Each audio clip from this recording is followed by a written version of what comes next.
जय श्री कृष्ण। आज हम जानेंगे जीवित पुत्री का व्रत या जितिया व्रत की विधि, व्रत का महत्व और उससे जुड़ी पौराणिक कथा। जो माता अश्विन मास की कृष्ण पक्ष की अष्टमी को जीमूतवाहन की पूजा विधि विधान से करती है, उसकी संतान के संकटों का नाश होता है। पार्वती जी के अनुरोध पर शिव जी ने मृत बालकों को पुनः जीवित कर दिया था। इस कारण ही इसे जीवित पुत्री का व्रत कहा जाता है। संतान के लिए रखा जाने वाला यह व्रत सभी सौभाग्यवती स्त्रियां रखती है जिनको संतान होती है। साथ ही जिनके संतान नहीं है, वे स्त्रियां भी संतान की कामना से और अपनी संतान की लंबी आयु के लिए यह व्रत रखती है। अश्विन मास के कृष्ण पक्ष की अष्टमी को प्रदोष काल यानी कि जब सूर्य छुप रहा हो और शाम गहराने लगे, उस समय माताएं अपनी संतान की दीर्घायु, स्वास्थ्य और संपन्नता की मनोकामना से यह व्रत करती हैं। इस दिन चक्की में पिसे हुए गेहूं के आटे में गुड़ मिलाकर शुद्ध घी में पकवान बनाया जाता है। पुत्र के नाम का एक बंधन माताएं अपने गले में धारण कर लेती है। इसकी पूजा शिव जी को अपने प्रिय प्रदोष काल में करनी चाहिए। व्रत का पारण दूसरे दिन अष्टमी तिथि की समाप्ति के पश्चात किया जाता है। एक बार पार्वती जी ने एक स्थान पर स्त्रियों को विलाप करते हुए देखा, तो शिव जी से उसका कारण पूछा। शिव जी ने बताया कि इन स्त्रियों के पुत्रों का निधन हो गया है, इसलिए ये विलाप कर रही हैं। पार्वती जी बहुत दुखी हो गईं। उन्होंने कहा, हे नाथ, एक माता के लिए इससे अधिक हृदय विदारक बात क्या हो सकती है कि उसके सामने उसका पुत्र मर जाए। इससे मुक्ति का कोई तो मार्ग हो, कृपया बताएं। शिव जी ने कहा, हे देवी, जो विधाता द्वारा रचित है उसमें हेर फेर नहीं हो सकता, किंतु जीमूतवाहन की पूजा से माताएं अपनी संतान पर आए प्राणघाती संकटों को भी टाल सकती है। जो माता अश्विन मास की कृष्ण पक्ष की अष्टमी को जीमूतवाहन की पूजा विधि विधान से करेगी, उसकी संतान के संकटों का नाश होगा। पार्वती जी के अनुरोध पर शिव जी ने उन मृत बालकों को पुनः जीवित कर दिया। इस कारण ही इसे जीवित पुत्री का व्रत कहा जाता है। इसकी कथा इस प्रकार है।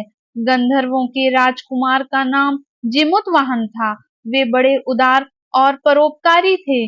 जीमूतवाहन के पिता ने वृद्धावस्था में वानप्रस्थ आश्रम में जाते समय इनको राज सिंहासन पर बैठाया, किंतु इनका मन राजपाट में नहीं लगता था।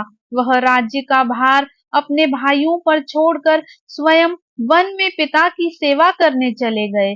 वन में ही जीमूतवाहन को मलयवती नामक राजकन्या से भेंट हुई और दोनों में प्रेम हो गया। एक दिन जब वन में भ्रमण करते हुए जीमूतवाहन काफी आगे चले गए, तब उन्हें एक वृद्धा विलाप करते हुए दिखी। पूछने पर वृद्धा ने रोते हुए बताया, मैं नागवंश की स्त्री हूँ, मुझे एक ही पुत्र है।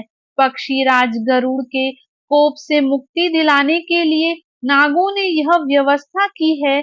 गरुड़ को प्रतिदिन भक्षण हेतु एक युवा नाग सौंपते हैं। आज मेरे पुत्र शंखचूड़ की बलि का दिन है। आज मेरे पुत्र के जीवन पर संकट है और थोड़ी देर बाद ही मैं पुत्र विहीन हो जाऊंगी। एक स्त्री के लिए इससे बड़ा दुख क्या होगा कि उसके जीते जी उसका पुत्र ना रहे। जीमूतवाहन को यह सुनकर बड़ा दुख हुआ। उन्होंने उस वृद्धा को आश्वस्त करते हुए कहा, डरो मत, मैं तुम्हारे पुत्र के प्राणों की रक्षा करूंगा।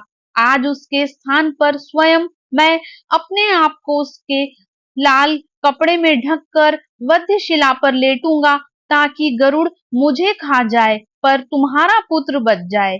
इतना कहकर जीमूतवाहन ने शंखचूड़ के हाथ से लाल कपड़ा ले लिया और वे उसे लपेटकर गरुड़ को बलि देने के लिए चुनी गई वंध्य शिला पर लेट गए। नियत समय पर गरुड़ बड़े वेग से आए और वे लाल कपड़े में ढके जिमुतवाहन को पंजे में दबोचकर पहाड़ के शिखर पर जाकर बैठ गए। गरुड़ ने अपनी कठोर चोंच का प्रहार किया और जिमुतवाहन के शरीर से मांस का बड़ा हिस्सा नोच लिया।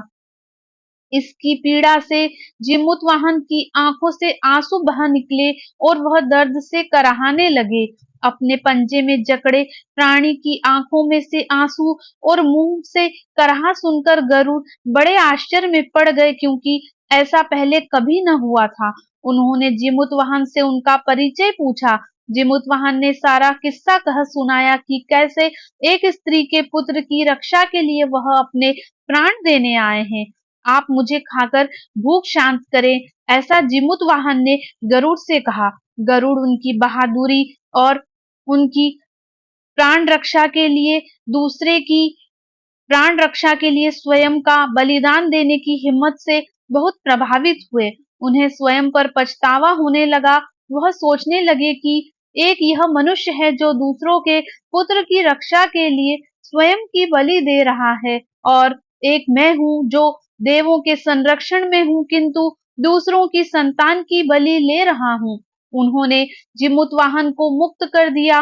गरुड़ ने कहा, है उत्तम मनुष्य, मैं तुम्हारी भावना और त्याग से बहुत प्रसन्न हूँ। मैंने तुम्हारे शरीर पर जो घाव किए हैं उसे ठीक कर देता हूँ।